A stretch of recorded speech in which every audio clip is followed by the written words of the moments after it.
तो last class में हम लोगों ने फोर्स के बारे में पढ़ा था। आज हम लोग पढ़ेंगे कि फोर्स कितने तरह के होते हैं। ठीक है, तो फोर्स को क्लासिफाई किया जाता है।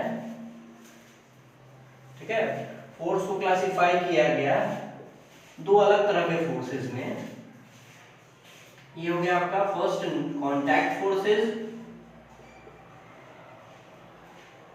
और दूसरा है आपका नॉन कॉन्टैक्ट फोर्सेस। फोर्स को क्लासिफाई किया था, बेसिस क्या था क्लासिफिकेशन का? Based on the point of view of application, मतलब फोर्स को लगाया कैसे जा रहा है। फोर्स को लगाने के लिए कांटेक्ट का जरूरत है या बिना कांटेक्ट के फोर्स लग रहा है। तो जिसमें कांटेक्ट का जरूरत होगा वैसे फोर्सेस को हम लोग कांटेक्ट फोर्सेस कहेंगे, और जिसमें कांटेक्ट का जरूरत होगा या नहीं, बिना कांटेक्ट के ही फोर्स लग जाए तो वैसे फोर्सेस को हम लोग कहेंगे non contact forces. Contact forces का एग्जांपल देखते हैं हम लोग। फ्रिक्शनल फोर्स,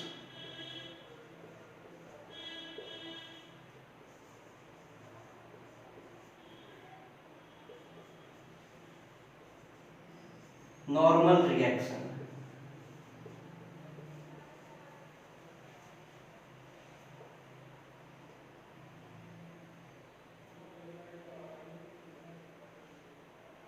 और हम लोग लिख सकते हैं कांटेक्ट फोर्सेस में टेंशन। ठीक, नॉन कांटेक्ट फोर्सेस में क्या क्या हो सकता है? बिना कांटेक्ट के ही लग रहा है जी, जैसे ग्रेविटेशनल फोर्स।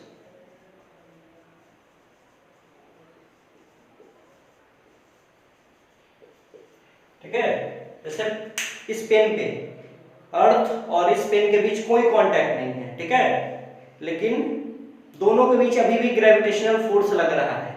इन दोनों के बीच में, अर्थ के बीच में और इस पेन के बीच में कांटेक्ट नहीं है, लेकिन अभी भी इस पे ग्रेविटेशन फोर्स लग रहा है। तो ग्रेविटेशनल फोर्स हमारा कैसा फोर्स हो गया? Non contact forces. दूसरा इलेक्ट्रोस्टैटिक फोर्स। हमें पता है जी, ये अगर प्लस क्यू चार्ज है और इसके बगल में एक और प्लस क्यू चार्ज रख दिया जाए तो क्या करता है? ये चार्जेज एक दूसरे को रिपेल करते हैं जी।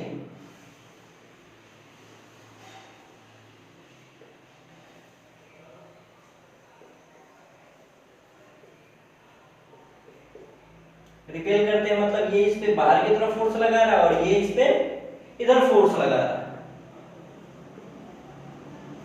ठीक है, तो देखो यहां भी कांटेक्ट होने का जरूरत नहीं पड़ा, बिना कांटेक्ट के ही फोर्स लग गया। वैसे ही होता है आपका मैग्नेटिक फोर्स। इसके बारे में हम लोग एक एक करके देखेंगे। तो हम लोग अब एक एक करके कांटेक्ट फोर्सेस के बारे में और नॉन कांटेक्ट फोर्सेस के बारे में देखेंगे, कौन से फोर्स का क्या नेचर है। सबसे पहले हम लोग लिखते हैं कांटेक्ट फोर्सेस।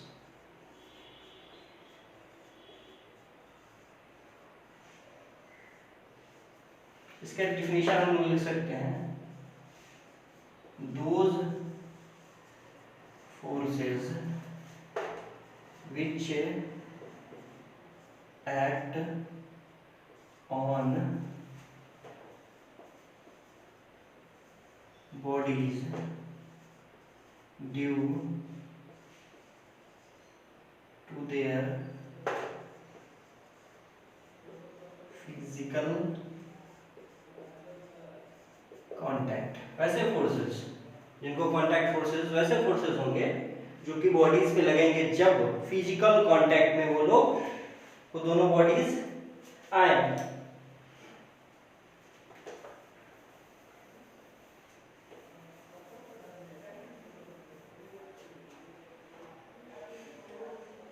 कांटेक्ट फोर्सेस के बारे में लिखेंगे। ठीक है, वैसे फोर्सेस जो कि बॉडी पे लग रहा है, which act on bodies when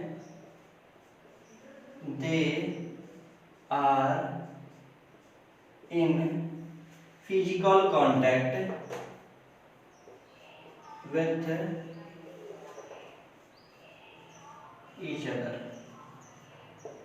ठीक है, वैसे फोर्सेस जो कि बॉडीज पे लग रहा है, क्यों? क्योंकि दोनों बॉडीज आपस में क्या है, एक दूसरे के फिजिकल कांटेक्ट में आ रहे हैं। वैसे फोर्सेस को हम लोग कहेंगे कांटेक्ट फोर्सेस। कांटेक्ट फोर्सेस का सबसे पहला एग्जांपल हम लोगों ने देखा था frictional force. Frictional force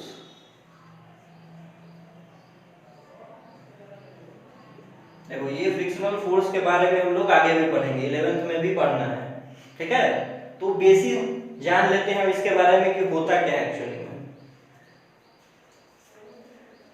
frictional force जो होता है वो क्या करता है, मोशन के टेंडेंसी को अपोज करता है। फ्रिक्शनल फोर्स मोशन के टेंडेंसी को अपोज करता है। मान लीजिए एक बॉडी है हमारा, ठीक है, ये पहले से रेस्ट में है, इसका इनिशियल वेलोसिटी क्या है, 0। हमने इस पे एक फोर्स लगाया, हमने इस बॉडी को एक पुल फोर्स लगाया इस पे, इसको आगे की तरफ खींच रहे हैं, तो अभी तक इस पे कोई फ्रिक्शन नहीं लग रहा था कि जैसे ही इस पे मोशन के टेंडेंसी आ गई तो आपका फ्रिक्शनल फोर्स पीछे लगने लगेगा।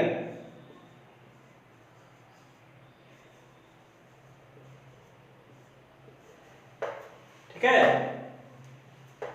मतलब ये मोशन के टेंडेंसी को अपोज करता है। इसका डेफिनेशन हम लोग लिख लेंगे, बहुत ही बेसिक डेफिनेशन है जो आगे भी हम काम आने वाला है हमारा। द फोर्स विच क्या करता है जी, अपोज करता है, opposes the tendency of motion.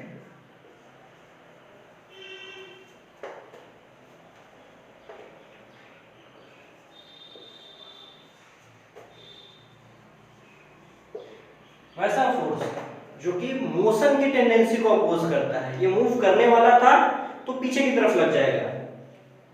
ठीक है, ये था आपका फ्रिक्शनल फोर्स के बारे में।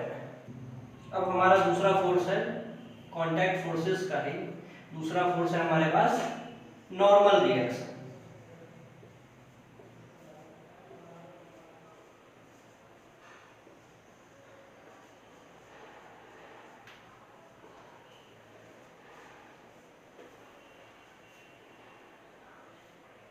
ये फोर्स कब लगता है जी, इसके लिए भी कांटेक्ट का होना जरूरी है। सपोज कीजिए हमारे पास एक ये बॉडी है और इसको हम लोग ग्राउंड पे रख दिए, ठीक है, तो सरफेस देखो, ये जो नीचे वाला सरफेस है ना, ये सरफेस फोर्स लगाता है, ये सरफेस फोर्स लगाता है। ठीक है जी, हमें पता है कि ये बॉडी क्या कर रहा होगा, इस ग्राउंड पे फोर्स लगा रहा होगा नीचे की तरफ। ठीक है, अपने वेट के कारण mg, और ये जो सरफेस इसके कांटेक्ट में है,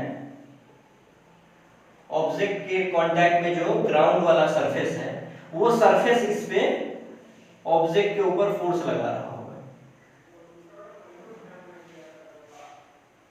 ठीक, हम लोग कुछ ऐसा सोच सकते हैं जी कि ये रहा हमारा सरफेस, ठीक है, और इस पे हम लोगों ने पेन को रख दिया, तो अर्थ पेन को खींच रहा है जी, तो इसको भी अर्थ खींच रहा होगा। ठीक है, तो अपने वेट के कारण, ठीक है, इसका जो वेट होगा, अपने वेट के कारण ये पेन मेरे हाथ पे फोर्स लगा रहा होगा। ठीक, और मेरा हाथ उतना ही फोर्स, जिसको हम लोग नॉर्मल रिएक्शन कह रहे हैं, इस पेन पे ऊपर की तरफ लगा रहा होगा, इसीलिए ये रेस्ट में है, इसीलिए रुका हुआ है जी। इस पे अगर नेट फोर्स 0 नहीं होगा तो ये या तो नीचे चला जाता, नहीं तो ऊपर चला जाता, बेस्ड अपॉन कि कौन सा फोर्स हमारा ज्यादा है। लेकिन इस ऑब्जेक्ट पे क्या हो रहा है जी, इस ऑब्जेक्ट पे दो फोर्सेस लग रहे हैं, एक तो अर्थ इसको नीचे की तरफ खींच रहा है और दूसरा इसके नीचे वाला जो सरफेस है ये इसको ऊपर की तरफ धकेल रहा है, इसीलिए ये कहीं नहीं जा रहा है, यहीं पे रुका हुआ है। इन दोनों में से अगर कोई ऊपर जाए, ऊपर वाला ज्यादा होगा तो ऊपर चला जाना चाहिए था, नीचे वाला अगर ज्यादा होता तो ऑब्जेक्ट नीचे आ जाता, लेकिन दोनों बराबर हैं। क्यों बराबर है जी, क्योंकि ऑब्जेक्ट का कोई मोशन नहीं हो रहा, मोशन नहीं हो रहा तो जितना भी फोर्स लग रहा होगा एक दूसरे को कैंसिल आउट कर रहा होगा, बैलेंस कर रहा होगा। जैसे सपोज कीजिए mg का वैल्यू हमारा 10 न्यूटन है, तो ये पक्का 10 न्यूटन हो रहा होगा, नहीं तो क्या होता, ये रुका हुआ नहीं रहता, ये रुका हुआ नहीं रहता। नीचे वाला फोर्स अगर ज्यादा होता तो अपनी तरफ खींच लेता, ऊपर वाला फोर्स ज्यादा होता तो ऊपर चला जाना चाहिए था, लेकिन ऐसा कुछ भी नहीं हुआ। इसका मतलब हमारा ऊपर वाला फोर्स और नीचे वाला फोर्स बराबर है। तो हम लोग नॉर्मल रिएक्शन के डेफिनेशन में लिख सकते हैं, the force applied by the surface which is always perpendicular, which is always perpendicular to the surface.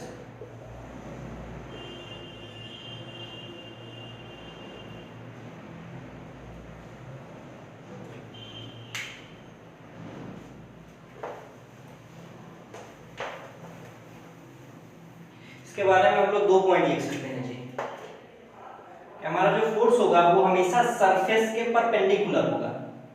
देखिए ये जो नॉर्मल रिएक्शन लगा रहा है ये कैसे लगा रहा है जी, 90 डिग्री पे लगा रहा है, सरफेस के साथ वो फोर्स 90 डिग्री एंगल बना रहा है। तो हम लोग लिखेंगे नॉर्मल रिएक्शन फोर्स के बारे में,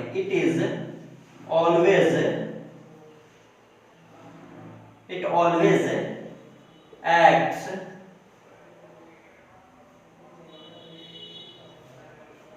perpendicular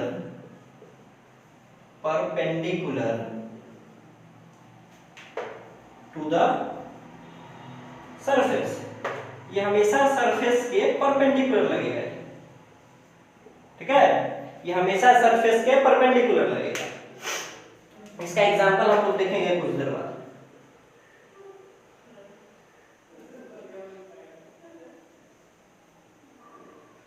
और ये फोर्स लगा कौन रहा है जी,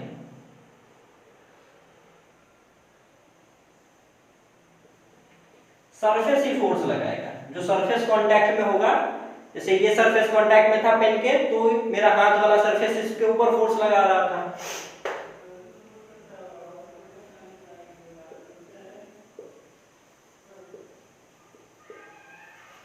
ठीक। इस चीज को आप लोग नोट कर लीजिएगा।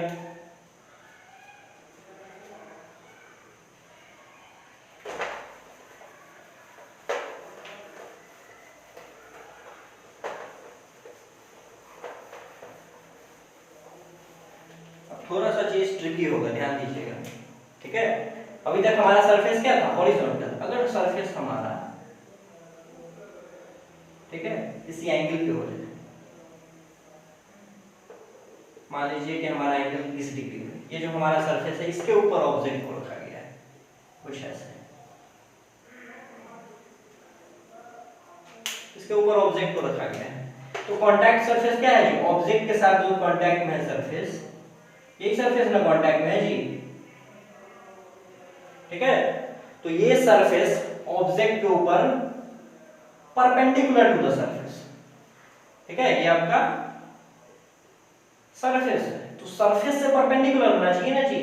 तो इस बार नॉर्मल रिएक्शन कैसे लग रहा होगा, ठीक है, परपेंडिकुलर टू द सरफेस, ठीक है। ये दोनों,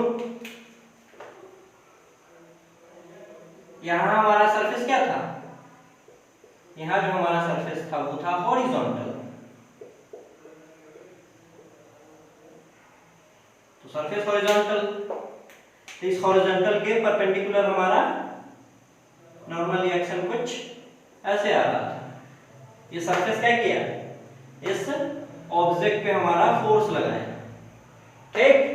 यहाँ भी देखो परपेंडिकुलर टू द सरफेस, यहाँ भी परपेंडिकुलर टू द सरफेस, तो ये पॉइंट हमेशा याद रखना चाहिए, 11th में भी आपके काम आएगा, ठीक है, कि ये जो फोर्स होता है नॉर्मल रिएक्शन, ये हमेशा परपेंडिकुलर होता है सरफेस पे, और लगाता कौन है, तो सरफेस लगाता है, जो सरफेस कांटेक्ट में था वही सरफेस परपेंडिकुलर डायरेक्शन में फोर्स लगाता है। तीसरा जो हमारे पास कांटेक्ट फोर्सेस है वो है आपका टेंशन, ठीक है। तीसरा जो हमारे पास कांटेक्ट फोर्सेस है वो है टेंशन। ये सबसे आसान है जी, इसको थोड़ा विजुअलाइज करना। जैसे हमारे पास एक सीलिंग है, ठीक है, छत से क्या किया, स्ट्रिंग से हम एक ऑब्जेक्ट को लटका दिए, एक ऑब्जेक्ट का कुछ मास है, क्या होगा, ये हमारा अर्थ है जी। अर्थ क्या करेगा, ग्रेविटेशनल फोर्स से इसको खींचेगा नीचे की तरफ, mg, और खींच रहा, ये ऑब्जेक्ट कहीं नहीं जा रहा, मतलब ऊपर भी कोई एक फोर्स इसको खींच रहा है, ये ऑब्जेक्ट जहां है वहीं लटका हुआ है ना जी, ठीक है। हम क्या करते हैं, छत से रस्सी से बांध के कोई ऑब्जेक्ट को लटका दो, तो ऑब्जेक्ट जहां रहेगा वहीं रुका हुआ रह जाएगा। इसका क्या मतलब है, उस पे जितना भी फोर्स लग रहा होगा वो बैलेंस होगा, एक दूसरे को कैंसिल आउट कर रहा होगा। तो एक फोर्स तो हम देखें कि अर्थ इसको नीचे की तरफ खींच रहा है, और नीचे की तरफ खींचने के बाद भी ये नीचे नहीं जा रहा है, इसका मतलब एक ऊपर फोर्स लग रहा होगा, और वो फोर्स होता है टेंशन। स्ट्रिंग क्या कर रहा होगा, स्ट्रिंग का, ये स्ट्रिंग के जो पार्टिकल्स हैं उनका टेंडेंसी होगा कि इस m मास को ये ऊपर खींचे, और इससे स्ट्रिंग में क्या हो जाएगा, तनाव आ जाएगा, खींच जाएगा, स्ट्रिंग तन जाएगा, ठीक है। और उसी फोर्स को हम लोग कह देते हैं टेंशन। ये जो टेंशन फोर्स होता है कब लगता है जी, जब स्ट्रिंग को हम लोग एक m मास से लटका देते हैं, सस्पेंड करते हैं, ठीक है। इसकी टेंशन के बारे में आप लोग हमेशा एक पॉइंट लिख लीजिए, इट ऑलवेज एक्ट्स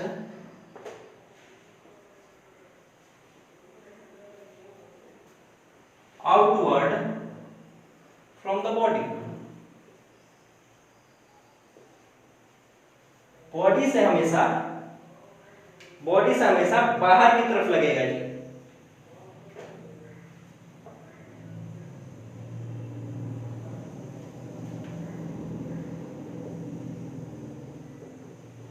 ठीक है। जैसे हमारा एक मास है, इससे बाहर की डायरेक्शन में लग रहा है टेंशन, इसको इधर की तरफ खींच रहा है, इसको इधर की तरफ खींच रहा है, ठीक है। कभी ऐसा सिचुएशन नहीं होगा, टेंशन देखो, या तो ऐसे लग सकता है हमारा, नहीं तो ऐसे लग सकता है, ये दोनों केसेस सही है। ऐसा कभी नहीं होगा कि हमारा ये मास है और ये जो टेंशन लग रहा है हमारा नीचे की तरफ लग रहा है, ये देखो मास की तरफ लग रहा है टेंशन, ये पॉसिबल केसेस नहीं है, समझ आया जी। तो टेंशन हमेशा बॉडी से बाहर के डायरेक्शन में लगेगा, टेंशन कभी बॉडी की अंदर के डायरेक्शन में नहीं लगेगा, बॉडी की तरफ नहीं लगेगा, ठीक है जी, इस चीज को ध्यान में रखिएगा। अब हम लोग चौथे कांटेक्ट फोर्सेस के बारे में पढ़ रहे हैं, वो है हमारा स्प्रिंग फोर्स, ठीक है। ये कांटेक्ट फोर्सेस है जी। आईसीएसई का सिलेबस देखो थोड़ा अच्छा बनाया गया है, ठीक है, वैसे टॉपिक्स को टच किया गया है जो 11th में आपको पढ़ना है, ये सब चीजें आपको 11th में पढ़ना है डिटेल में। यहाँ आपको एक बेसिक आइडिया दे दिया गया है कि क्या होता है स्प्रिंग फोर्स, किस डायरेक्शन में लगता है, काइंड ऑफ आप एडवांटेज में रहेंगे 11th में, आपको चीजें नई नहीं लगेगी कि ये इस चीज से हम फैमिलियर हैं, तो थोड़ा आप लोगों को ये चीज लगेगा कि हाँ हम इस चीज के बारे में जानते हैं, फायदा होगा आप लोगों को, आसानी से समझ आएगा। जैसे स्प्रिंग फोर्स के बारे में कहा गया है, सपोज करें कि हमारे पास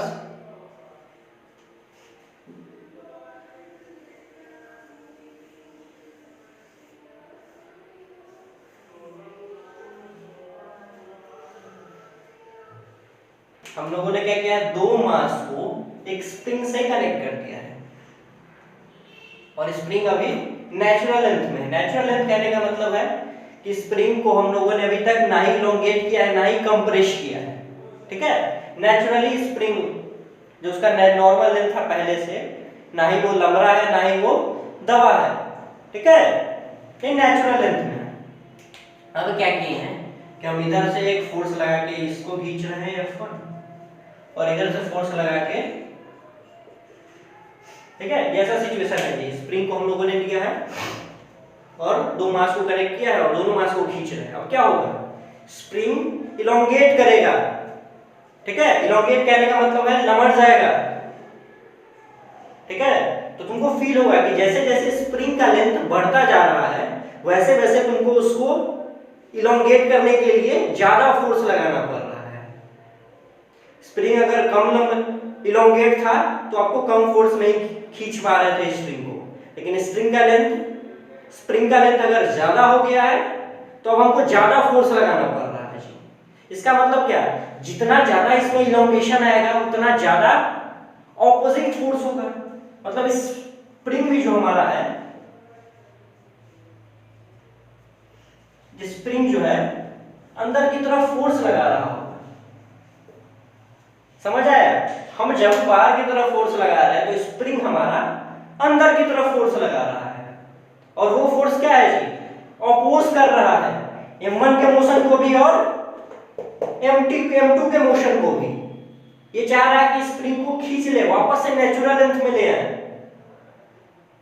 ठीक है। ये सिनेरियो कह रहा है कैसे, जैसे जैसे हम इसको इलोंगेट कर रहे हैं वैसे वैसे ये चाह रहा है कि वापस से अपने पोजीशन पे इसको वापस ले आए, ये स्प्रिंग चाह रहा है जी, ठीक है। मतलब अगर इसका डिस्प्लेसमेंट इधर हो रहा है x1 और इसका डिस्प्लेसमेंट मान लो इसको हम खींच के x1 खींच लिए इधर और इसको x2 खींच लिए, तो टोटल स्प्रिंग कितना नंबर गया जी, कितना इलोंगेट कर गया, तो x1 प्लस x2 हमारा स्प्रिंग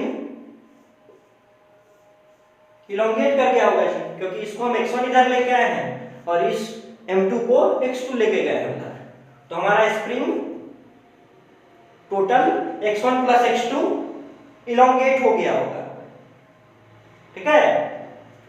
और स्प्रिंग फोर्स जो होता है वो हमेशा क्या है,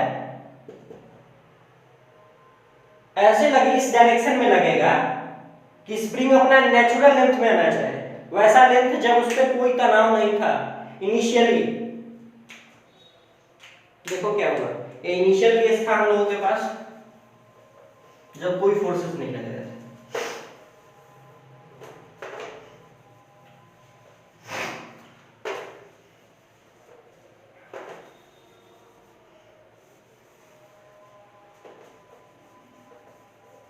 इनिशियल केसेस था स्प्रिंग अपने नेचुरल लेंथ में था L0, मतलब जो इसका पहले से लेंथ था वो लेंथ। अभी इसमें कोई खिंचाव नहीं आया है, स्प्रिंग में अभी तक कोई खिंचाव नहीं आया है। अब क्या किया कि हम दो फोर्स लगा दिए, इस पे F1 और इस पे F2, तो कुछ ऐसे हो गया होगा सिनेरियो, ये M1 को हम इधर खींच के ले आए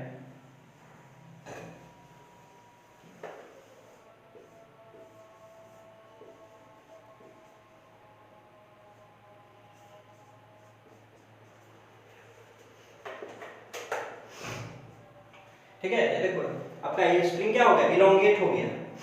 हम मानते हैं कि इस M1 को हम x1 खींच के लाए इधर, एक M1 हमारा x1 गया और ये M2 था, ये हमारा x2 इधर घूम चला गया जी, ठीक है। तो ये x1 गया और ये x2 गया, मतलब स्प्रिंग कितना खींच गया होगा, इसका डिस्प्लेसमेंट प्लस इसका डिस्प्लेसमेंट, तो स्प्रिंग जो हमारा टोटल खींचा होगा वो हो जाएगा x1 प्लस x2, ठीक। और हमें पहले से पता है जी, चलिए लाइन सही कर लेते हैं। मान लीजिए यहाँ से लेंथ हम लोग लेना है, तो ये हमारा x1 हो गया, ये x2 हो गया और ये पहले से लेंथ हमारे पास है L0।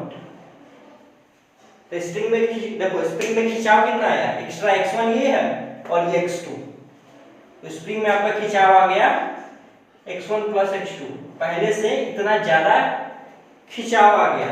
खिंचाव को हम लोग लिख सकते हैं इलोंगेशन। इलोंगेशन दूसरे शब्दों में कहे तो लमड़ जाना है। स्प्रिंग क्या हो गया, लमड़ गया है जी। कितना लमड़ा है, x1 प्लस x2, ठीक है। और लमड़ने के कारण क्या होगा, अपनी तरफ एक ये स्प्रिंग फोर्स लगा रहा होगा। स्प्रिंग क्या करेगा, एक अपनी तरफ चाहेगा कि वापस से हम नेचुरल लेंथ में आ जाए, तो वापस में नेचुरल लेंथ में आने के लिए क्या करेगा, उल्टा फोर्स लगा रहा होगा। तो इस m2 को चाहे वो अंदर खींच ले और इस m1 को चाहेगा अंदर खींच ले। और ये जो फोर्स होता है स्प्रिंग फोर्स, ये होता है -k times of total elongation. Elongation कितना आया हमारे पास, x1 plus x2, where k का जो वैल्यू होता है वो होता है आपका स्प्रिंग कांस्टेंट। ये कांस्टेंट होता है जी, इसका वैल्यू आपको क्वेश्चन में गिवन होगा। इससे ज्यादा आप लोगों को सिलेबस में नहीं पढ़ना है, ठीक है। बस इतना आप लोग बेसिक जान लीजिए कि स्प्रिंग फोर्स जो होगा वो हमेशा उस डायरेक्शन में लगेगा, ठीक है, ऐसे डायरेक्शन में लगाने की कोशिश करेगा कि वापस से स्प्रिंग हमारा नेचुरल लेंथ में आ जाए, वापस से नेचुरल लेंथ में आ जाए, जो पहले था उसी लेंथ में वापस आ जाए, ठीक है। तो स्प्रिंग अगर मास का मोशन इधर हो रहा था तो इसको अंदर की तरफ खींच लेगा, उस मास का मोशन उधर हो रहा है तो इसको अंदर की तरफ खींच लेगा जी, ठीक है। अब है जी हमारा पांचवा contact force, force exerted during collision. Collision का मतलब होता है जी टकराव, ठीक है।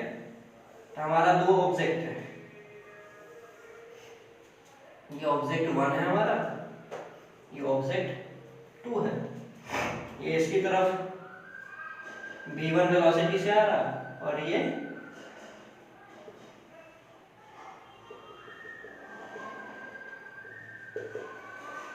ठीक है। ये दो ऑब्जेक्ट है जी, दोनों एक दूसरे की तरफ आ रहा है, क्या होगा, कुछ देर बाद ये टकरा जाएंगे यहाँ पे आगे कुछ, ठीक है। ये ऑब्जेक्ट 1 है हमारा, ये ऑब्जेक्ट 2 है। तो टकराने के कारण देखो, जब टकराएंगे तो 2 1 के कांटेक्ट में आएगा तो 2 इसको इधर पुश करेगा। 2 जो है इस ऑब्जेक्ट 1 को कैसे फोर्स लगाएगा, इस ऑब्जेक्ट 1 पे कौन फोर्स लगाएगा, फोर्स ऑन 1 ड्यू टू 2। इसका क्या लिखने का मतलब होता है जी, जो पहले लिखते हैं ना वो बॉडी पे फोर्स लग रहा होता है, और जो बाद में लिखा होता है वो जो लगाता है उसके बारे में लिखा होता है। जैसे हम इसको लिख सकते हैं force on object 1 due to object 2।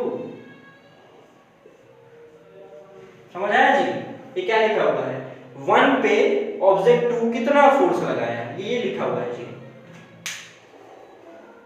तो जैसे 1 फोर्स लगाया था 2 पे, सॉरी 2 लगाया था 1 पे, वैसे क्या होगा 1 भी तो 2 पे लगाएगा, तो हमारा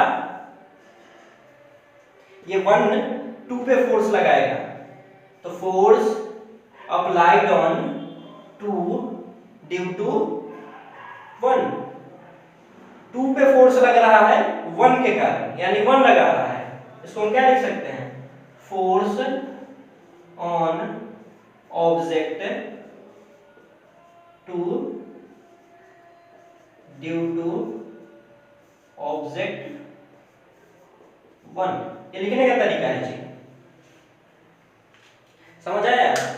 और हमें न्यूटन्स थर्ड लॉ से पता है, न्यूटन्स थर्ड लॉ क्या कहता है जी, न्यूटन्स थर्ड लॉ कहता है कि एक्शन और रिएक्शन, ठीक है, दो ऑब्जेक्ट कांटेक्ट में है जी, दोनों एक दूसरा पे सेम फोर्स लगाएगा, ठीक है। Every action has equal and opposite reaction. तो जितना फोर्स 2 लगाएगा 1 पे उतना ही फोर्स 1 लगाएगा 2 पे, इससे हम लोग ये चीज लिख सकते हैं कि force on 2 due to 1 is equal to minus of force on 1 due to 2। देखो दोनों का डायरेक्शन ऑपोजिट है, लेकिन दोनों मान लेते हैं कि ये इस पे 10 न्यूटन फोर्स लगा रहा है, ऑब्जेक्ट 2 जो है 1 पे वो 10 न्यूटन लगाया है, तो 1 भी 2 पे कितना लगाएगा, ये 10 न्यूटन ही लगाएगा। लेकिन दोनों का डायरेक्शन देखो जी, दोनों का डायरेक्शन उल्टा है। 2 जो है 1 को इधर पुश कर रहा और 1 जो है वो 2 को आगे पुश कर रहा है, ठीक। और ध्यान दो ये दोनों फोर्सेस अलग अलग बॉडी पे लग रहे हैं। ये जो फोर्स लग रहा है वो बॉडी 2 पे लग रहा है, और ये जो फोर्स लग रहा है वो बॉडी 1 पे लग रहा है आपका। तो एक और चीज लिख सकते हैं हम लोग न्यूटन्स थर्ड लॉ से कि action and reaction pair act on different bodies always. बहुत इंपॉर्टेंट चीज है जी, action reaction pair always acts on different bodies, ठीक है। किसी को भी हम एक्शन मान सकते हैं, किसी को भी रिएक्शन मान सकते हैं, ठीक है। तो एक्शन अगर सपोज करें कि ये वाला एक्शन है तो वो वाला हमारा रिएक्शन हो जाएगा, ठीक है। ये ऑब्जेक्ट 2 पे लग रहा है, ये फोर्स ये ऑब्जेक्ट 1 पे लग रहा है, तो एक्शन एंड रिएक्शन हमेशा दो अलग अलग ऑब्जेक्ट पे लगेंगे, ठीक है जी। हम दीवार को पुश करेंगे, दीवार हमको पुश करेगा। हम जो फोर्स लगाए थे वो किस पे लगाए थे, दीवार पे लगाए थे, और दीवार जो फोर्स लगाया वो हम पे लगाया। तो देखो फोर्स वैल्यू सेम होगा, हम जितना फोर्स दीवार पे लगाए थे उतना ही फोर्स दीवार भी हम पे लगाया, ठीक है। लेकिन वो हम पे लगा रहा है और हम उस पे लगा रहे हैं, अलग अलग बॉडी है। अब हम लोग नॉन कांटेक्ट फोर्सेस के बारे में पढ़ेंगे, ठीक है। नॉन कांटेक्ट फोर्सेस, इसका डेफिनेशन हम लोग क्या कर सकते हैं, इसका डेफिनेशन लिखा जा सकता है वैसे फोर्स, ठीक है, जो कि बिना कांटेक्ट के भी लगाए जा सकते हैं। तो इसका हम लोग डेफिनेशन लिख सकते हैं, the force is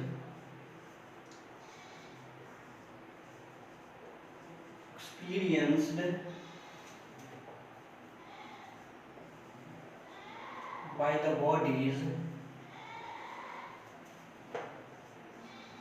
even without any physical contact,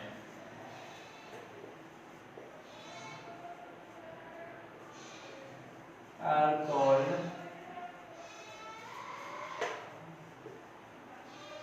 non contact forces. वैसे फोर्स, ठीक है, जो कि बॉडी एक्सपीरियंस करता है बिना, even without any physical contact, ठीक है। कॉन्टैक्ट का उसमें जरूरत ही न पड़े, कॉन्टैक्ट दो बॉडी के बीच नहीं हो रहा, लेकिन उनके बीच फोर्स लग रहा है, फोर्स इंटरैक्ट कर रहा है। जैसे सबसे पहले हम लोग देखते हैं जी ग्रेविटेशनल फोर्स।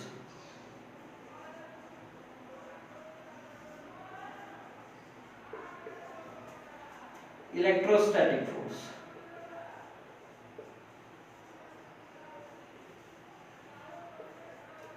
और मैग्नेटिक फोर्स,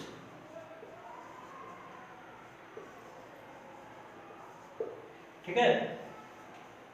दो मैग्नेट है जी, ये सब देखो, ये सब ऐसे फोर्स है जो बिना कांटेक्ट के भी लग जाएगा। दो मास रखा हुआ है कुछ दूरी पे, दोनों के बीच में ग्रेविटेशनल फोर्स लगेगा अपने आप ही, दोनों को कांटेक्ट में आने का कोई जरूरी ही नहीं है। दूसरा इलेक्ट्रोस्टैटिक फोर्स, दो चार्जेस रखे हुए हैं जी, ये दोनों प्लस चार्ज है, एक दूसरे को रिपेल करते हैं, बिना कांटेक्ट में आए ये एक दूसरे के ऊपर फोर्स लगाते हैं, तभी तो ये रिपेलिंग होता है जी। अगर पॉजिटिव चार्ज और नेगेटिव चार्ज होता, ये दोनों आपस में अट्रैक्ट करते हैं और पास आते हैं जी, ठीक। तो यहां देखो बिना कांटेक्ट के ही फोर्स लग रहा है। फिर है मैग्नेटिक फोर्स आपका,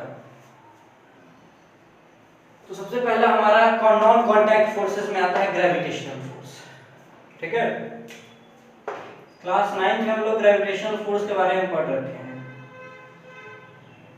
क्यों लगता है जी? ये दो बॉडी के बीच में लगता है ड्यू टू देयर मासेस। जैसे दो बॉडी है हमारे पास, ये दोनों के सेंटर के बीच का जो डिस्टेंस है वो कुछ मान लिया हमने आर है, तो इनके बीच एक अट्रैक्टिव फोर्स एक्ट करता है। ये m2 m1 को अट्रैक्ट करता है और 1 2 को अट्रैक्ट करता है। फोर्स ऑन 1 ड्यू टू 2, ये हो जाएगा फोर्स ऑन 2 ड्यू टू 1। मतलब मास m2 आपका m1 को अट्रैक्ट कर रहा है और मास 1 m2 को अट्रैक्ट कर रहा है, दोनों एक दूसरे को अट्रैक्ट कर रहे हैं जी। और इसी फोर्स को हम लोग कहते हैं ग्रेविटेशनल फोर्स।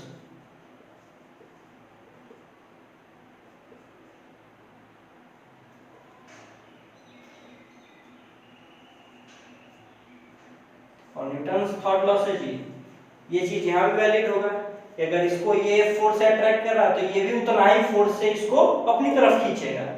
2 जो है उतना ही फोर्स से 1 को अपनी तरफ खींचेगा, तो ये यहां भी वैलिड होगा। और F12 जो होता है वो होता है आपका G m1 m2 by r square. कहां से जी?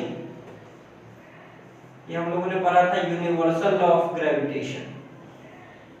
यूनिवर्सल लॉ ऑफ ग्रेविटेशन में हमारा जो ग्रेविटेशनल फोर्स होता है वो डायरेक्टली प्रोपोर्शनल होता है मास के, इंडिविजुअल मास के, और इनवर्सली प्रोपोर्शनल होता है square of the distance between the masses. ठीक है, और इनको बराबर करने के लिए ये एक हम कांस्टेंट यूज करते हैं। ठीक है, जिसका वैल्यू होता है 6.67 into 10 to power -11।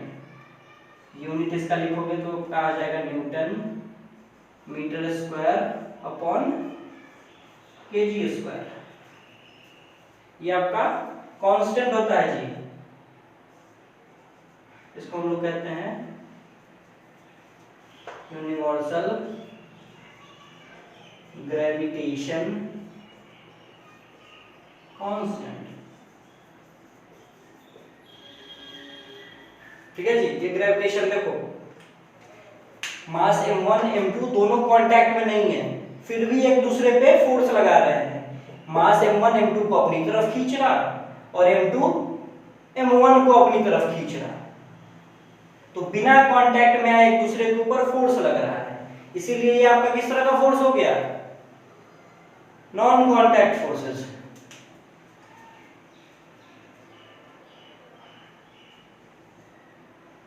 इसके डेफिनेशन में हम लोग लिख सकते हैं the force exerted by the bodies on each other due to their masses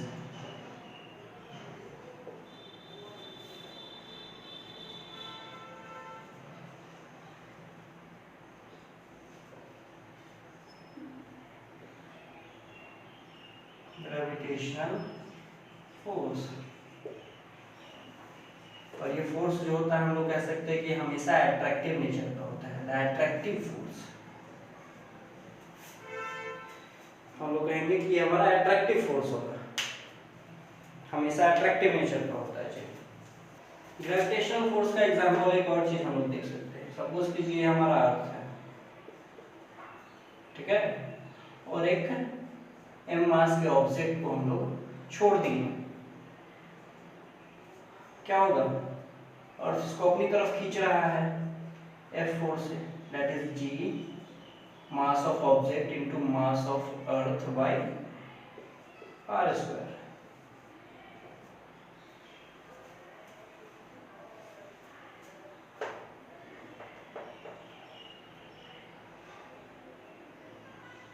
ये आपका सेंटर ऑफ द अर्थ।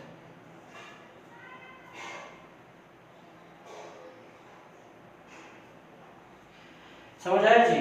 और इसी को हम लोग लिख देते हैं शॉर्ट फॉर्म में m इंटू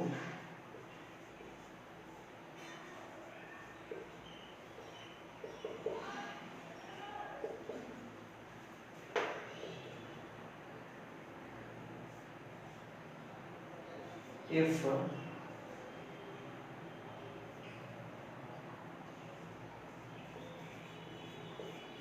ठीक है। अगर ये जो हमारा एक ऑब्जेक्ट को हम लोगों को हमने छोड़ा ऊपर से, ठीक है, और वो अर्थ की तरफ अट्रैक्ट हुआ, क्यों? ग्रेविटेशनल फोर्स के कारण।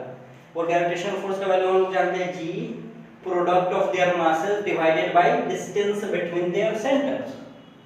ठीक है, अगर सेंटर के बीच जो डिस्टेंस है वो ऑलमोस्ट अर्थ के रेडियस के बराबर, कहने का मतलब है कि ये रेडियस के मुकाबले काफी छोटा डिस्टेंस हो।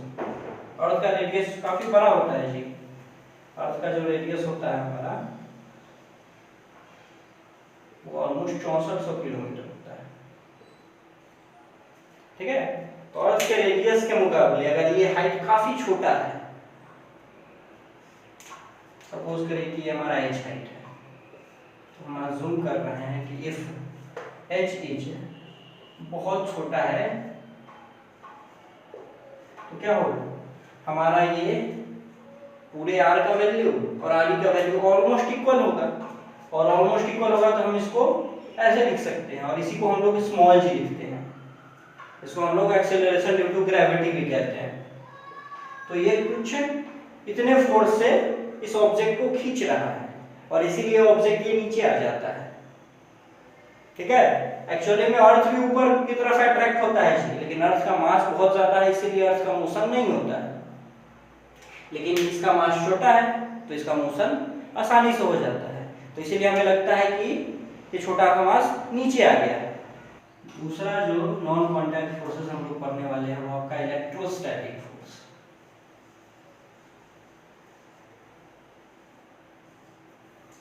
ठीक है जी, इलेक्ट्रोस्टैटिक फोर्स कहने का मतलब होता है दो चार्ज के कारण ये फोर्स क्यों लगता है जी।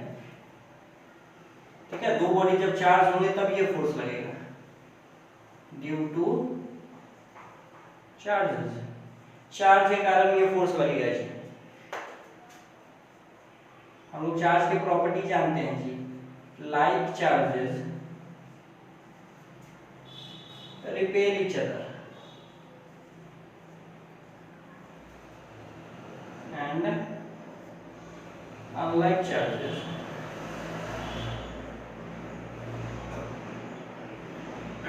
attract each other।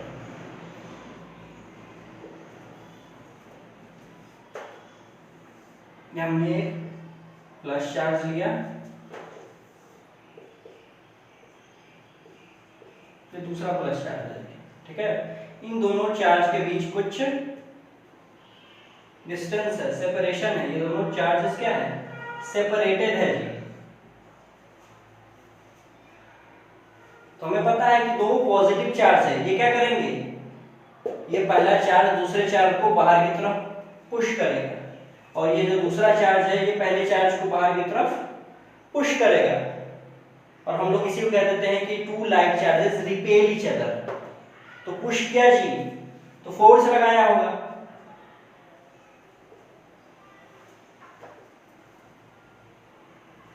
तो देखो इन दोनों के बीच में कांटेक्ट नहीं है, फिर भी ये 1 2 पे फोर्स लगा रहा है और 2 1 पे फोर्स लगा रहा है। और फिर से वही बात जी कि न्यूटन से थर्ड लॉ क्या कहता है कि दोनों फोर्स आपका बराबर होंगे जी, बस डायरेक्शन ऑपोजिट है। इस पे देखो आगे की तरफ लग रहा तो इस पे पीछे की तरफ लगेगा, और दोनों का जो वैल्यू होगा, मैग्नीट्यूड होगा, वो इक्वल होगा। अगर ये सपोज है कि हम लोग मान लेते हैं कि हमारा अगर ये 10 न्यूटन होगा तो ये भी हमारा कितना होगा जी, ये भी हमारा 10 न्यूटन ही लग रहा होगा, लेकिन इसका डायरेक्शन आगे की तरफ है और इसका डायरेक्शन पीछे की तरफ है।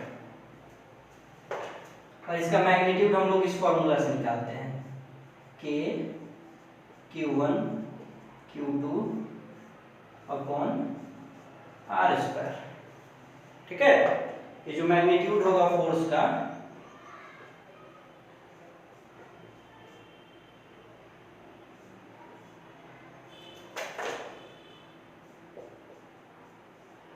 ये क्या होगा कि Q1 Q2 by are square के बराबर है, जहां पे कि हमारा क्या है कांस्टेंट है जिसका वैल्यू है 9 × 10⁹ newton metre square upon coulomb square. ठीक है जी, ये इसका ऐसा यूनिट है।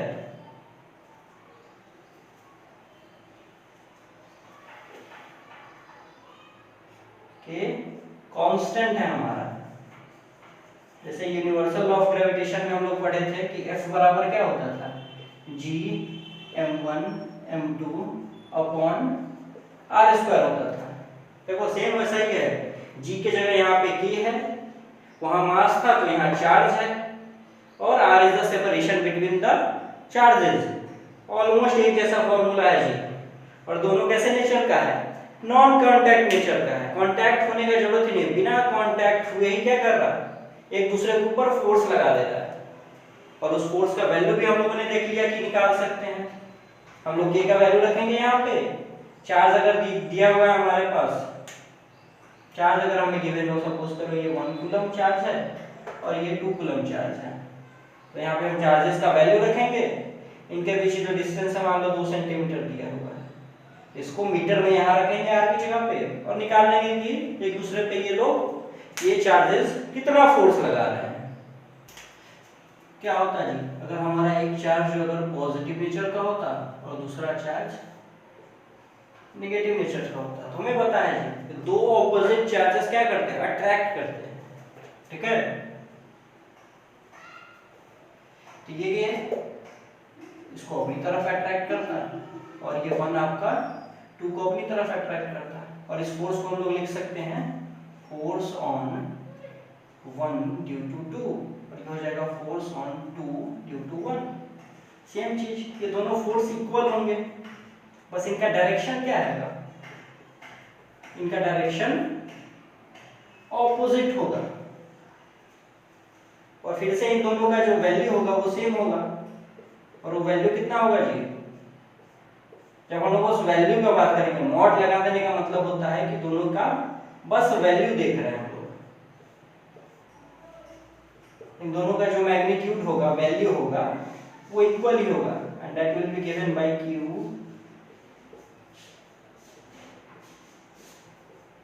माइनस साइन के साथ करेंगे।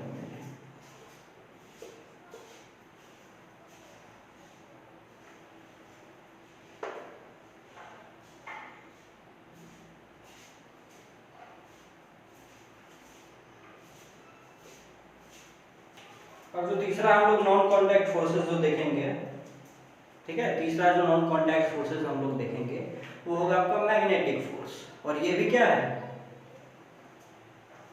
ये भी नॉन कांटेक्ट फोर्सेस है।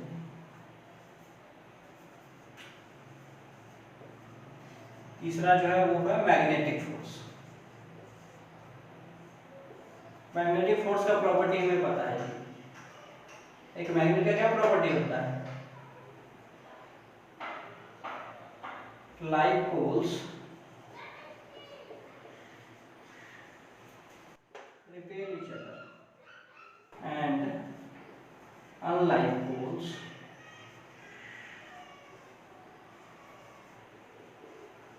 attract each other। ठीक है, जैसे हमारे पास एक मैग्नेट है और एक मैग्नेट के पास दो पोल होता है, उसका ये नॉर्थ है तो दूसरा साउथ होगा आपका। ठीक, एक और मैग्नेट लाया गया, ठीक है, तो देखो इसका साउथ और साउथ दोनों सेम साइड है, ये क्या करेगा, ये एक दूसरे को रिपेल करेगा, ये इस पे ऐसे फोर्स लगाएगा और ये इस पे ऐसे फोर्स लगाएगा, तो दोनों मैग्नेट एक दूसरे से दूर जाने की कोशिश करेगा जी। ठीक है,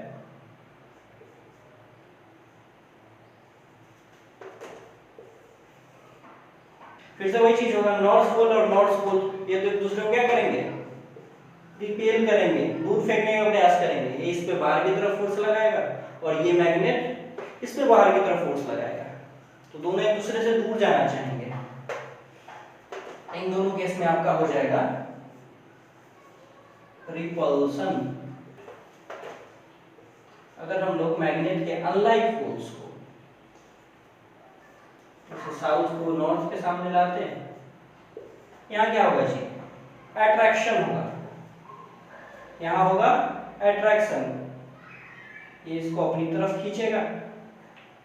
सपोज करो ये मैग्नेट 1 है, ये मैग्नेट 2 है, ठीक है, तो फोर्स ऑन 1 ड्यू टू 2 क्या हो रहा, खींच रहा अपनी तरफ। ऐसा ही फोर्स ऑन 2 ड्यू टू 1 क्या हो रहा, 1 इसको अपनी तरफ खींच रहा है। तो ये हो गया आपका अट्रैक्शन वाला केस, कि दो मैग्नेट आपस में एक दूसरे को अट्रैक्ट कर रहे हैं। कब, जब दोनों के सामने ऑपोजिट पोल्स हो, एक दूसरे के सामने ऑपोजिट पोल्स हो, यहाँ नॉर्थ हो सकता था और यहाँ साउथ होता, फिर भी सेम चीज होता है यहाँ पे, ये मैग्नेट 1 और ये मैग्नेट 2, ठीक है, मैग्नेट 2 1 को अट्रैक्ट करेगा और 1 2 को अट्रैक्ट करेगा अपनी तरफ।